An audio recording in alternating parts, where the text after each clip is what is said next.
Think back to the early 2000s. The internet was a digital Wild West, a chaotic mess of Yahoo directories and Ask Jeeves questions that rarely went anywhere. Then, a clean white page with a simple, colorful logo changed everything. Google didn't just give us a search engine, they gave us the keys to the kingdom of human knowledge. For 2 decades, Googling something was synonymous with finding the truth. It was the ultimate, undisputed monopoly. But look at that same search bar today. What do you see? Before you even find a single organic result, you have to fight through a jungle of sponsored links, people also ask boxes, and AI-generated snippets that sometimes tell you to put glue on your pizza. The gateway to the internet has become a wall of advertisements. We aren't searching for information anymore. We're scrolling through a digital billboard that's desperately trying to sell us something before we find what we actually came for. The trust is gone, and for a giant like Google, trust was the only thing keeping the empire together. The cracks are no longer just visible, they are structural.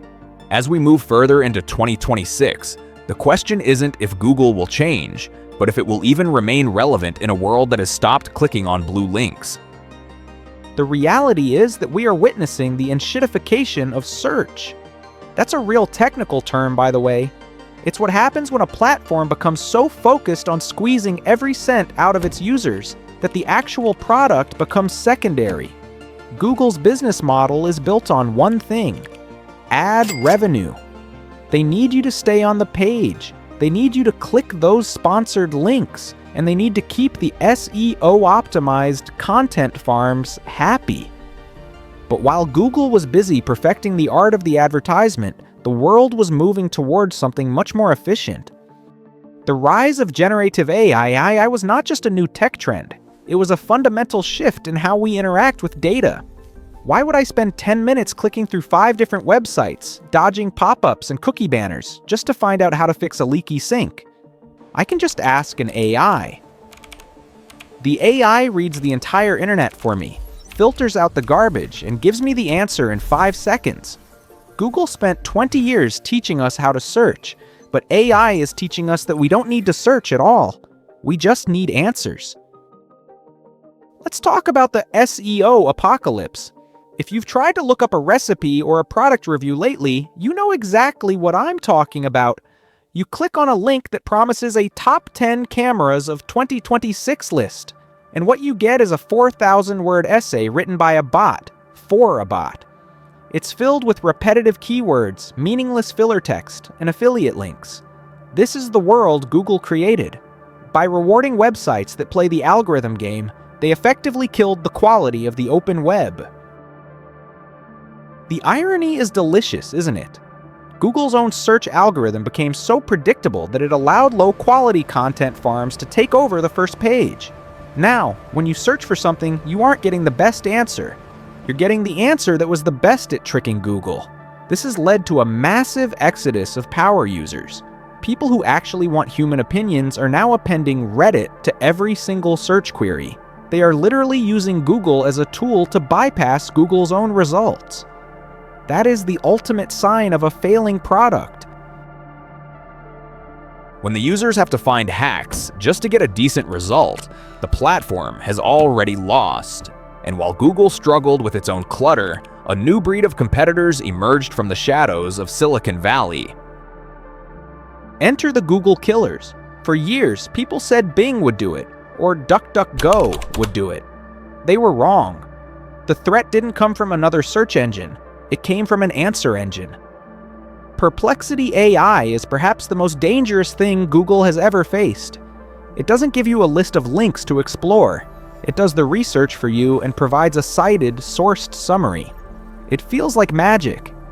It's what Google search used to feel like in 2004. Clean, fast, and actually helpful. Then there's the social media shift. If you look at Gen Z and the younger Gen Alpha, they aren't even opening a browser. They are searching on TikTok. They want to see a real person showing them how a restaurant looks or how a piece of code works. They want authenticity, something Google's ad-heavy, bot-filled ecosystem can no longer provide. Google isn't just losing the tech war, they are losing the cultural war. They've become the old person's search engine, the digital equivalent of the Yellow Pages. You might be wondering, Google has the best AI researchers in the world. They invented the transformer architecture that makes ChatGPT possible. Why are they losing? The answer is a classic business tragedy called the innovator's dilemma. Google is a prisoner of its own success. They make over $160 billion a year from search ads. If they switch to a pure AI answer model, where the user gets the answer instantly, nobody clicks on ads. If Google becomes too good at answering your questions, they go bankrupt. Think about that for a second. Their financial incentive is actually to keep you searching longer, not to give you the answer faster. This is why their AI integration, like Gemini and AI overviews, feels so clunky and hesitant. They are trying to build an AI that gives you just enough information to be useful, but not enough to stop you from clicking an ad. It's a tightrope walk over a pit of fire, and they are starting to slip. It is the ultimate corporate paradox. To save their future, they must destroy their present. But in the halls of Mountain View, the search cash cow is still too sacred to touch. And that hesitation was the opening OpenAI needed. While Google was cautiously testing safe AI models in the basement, Sam Altman and his team kicked the door down. ChatGPT became the fastest growing consumer application in history, not because it was perfect, but because it was a better experience than searching. It felt personal. It felt like the future. Google's reaction was code red, a panic move that led to the disastrous launch of Bard and later Gemini. The launch of Gemini was supposed to be the empire striking back. Instead, it was a PR nightmare.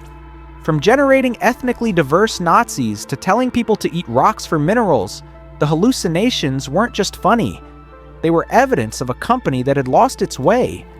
They were so desperate to catch up that they bypassed the helpful stage and went straight to the confused stage. When your brand is built on being the world's source of truth, you can't afford to be the world's source of memes. While Google is fighting a war on the AI front, they're being ambushed in the courtroom. For years, Google stayed at the top not just because they were the best, but because they paid to stay there. We're talking about the default search engine deals. Google pays Apple, their biggest rival, nearly $20 billion a year just to be the default search bar on the iPhone. Think about that. The most successful software company in history has to pay billions just to make sure you don't use anything else. But the Department of Justice finally caught up. In a landmark ruling, a federal judge declared Google an illegal monopolist. The walls are closing in. If the courts force Google to stop paying for that default spot, or worse, if they force a breakup of the company, the entire ecosystem collapses. Google's strength was its ubiquity, the fact that it was everywhere by default. When you take away the default, you force people to make a choice. And in 2026, when people are given a choice, they aren't choosing a page full of ads. They're choosing an assistant that actually knows them. The legal system moves slowly, but it moves with the weight of a mountain. For Google, the threat of being dismantled is no longer a what-if scenario. It is a looming reality that is paralyzing their long-term strategy. This legal paralysis is why they're losing the talent war. If you're a brilliant AI researcher today, do you want to work at a company that is being sued by the government and is terrified of its own shadows? Or do you go to OpenAI, Anthropic, or a lean startup where you can build the future without checking with 1,000 lawyers first? The brain drain at Google is real. The very people who wrote the papers that started the AI revolution have almost all left. They've moved on to build the tools that are currently dismantling Google's kingdom. It's a classic story of corporate rot. When a company gets too big, it stops being about don't be evil and starts being about don't get sued. Innovation dies in the boardroom, buried under layers of middle management and risk assessment. While Google was worried about the brand safety of their AI, their competitors were busy making their AI actually useful. You can't win a revolution by playing defense, And right now, Google is playing the most expensive, most desperate defensive game in history. If the lawsuits weren't enough, let's talk about the ultimate betrayal: Apple intelligence. For a decade, Apple and Google had a cozy, if expensive, marriage of convenience. Google got the data, Apple got the cash. But Apple saw the writing on the wall. They realized that the future of the personal computer isn't a browser. It's an OS-level AI agent. When Apple integrated ChatGPT directly into Siri, it was a shot across the bow. They didn't build their own search engine to replace Google. They built a layer on top of Google that makes Google irrelevant. Now, when an iPhone user asks a question, Siri doesn't just say, "Here's what I found on the web," and point you to a Google page. It processes the information locally or sends the complex stuff to a partner like OpenAI. Google is being pushed further and further into the background. They are becoming the plumbing of the internet. Essential, yes, but invisible and low margin. Nobody cares who their plumber is as long as the water flows. Google used to be the architect. Now they're just the guy fixing the pipes while other companies build the mansions. The shift from search to action is the final nail in the coffin. We're entering an era where our devices don't just find information, they execute tasks, leaving the traditional search engine behind. Google used to be the everything store for information. Whether you wanted to buy a pair of shoes, fix a bug in your code, or understand a medical symptom, you started at Google. Not anymore. The internet is fragmenting into specialized AI silos. If you're a programmer, you're using GitHub Copilot or Cursor. You don't need Google to find a Stack Overflow link anymore. The AI writes the code for you inside your editor. If you're shopping, you're using AI agents that compare prices across the web without ever showing you an ad. This is the death by 1,000 cuts. Google isn't being replaced by one giant competitor. It's being replaced by 10,000 specialized ones. Each one of these tools takes a tiny percentage of Google's traffic. A 2% drop here, a 5% drop there, and suddenly you're looking at a 40% decline in core search volume. For a company that relies on volume to drive its ad machine, this is a death sentence. The general purpose search engine is becoming a relic of a slower, less efficient time. Reliability was once Google's shield, but in the age of precision, being generally correct is no longer enough. The world demands specific intelligence, and they are finding it elsewhere. So, what does the world look like a year from now? Google isn't going to go bankrupt, at least not yet. They have too much cash and too many Android phones in people's pockets, but they will stop being the front page of the internet. We are moving toward a headless web, where AI agents talk to other AI agents. In this world, your personal AI will go out and gather info, negotiate prices, and summarize news for you. You won't see the blue links. You won't see the sponsored ads. Google's struggle is that they are trying to fight a ghost. You can't kill an AI revolution with more SEO or more ads. The only way out for them is to completely destroy their current business model and start over. But can they? Can a company with 180,000 employees and billions in quarterly expectations from Wall Street just stop being an ad company? History says no.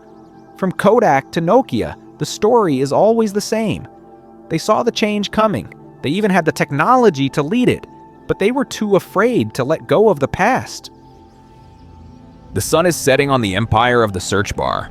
As the light fades, we see a new landscape emerging, one defined by agency, not just discovery. The era of just Google it is officially over. It has been replaced by just ask. Google spent 25 years organizing the world's information, and they did a damn good job of it. But they forgot that information is only valuable if it's accessible and unbiased. By cluttering their kingdom with ads and letting bots take over the gates, they paved the way for their own replacement. The king is dead. Long live the agent. This has been a deep dive from AI Files. The digital landscape is shifting under our feet every day. If you want to stay ahead of the curve, make sure you're subscribed. Don't get left behind in the archives of the old web. Stay curious, stay skeptical, and we'll see you in the next one.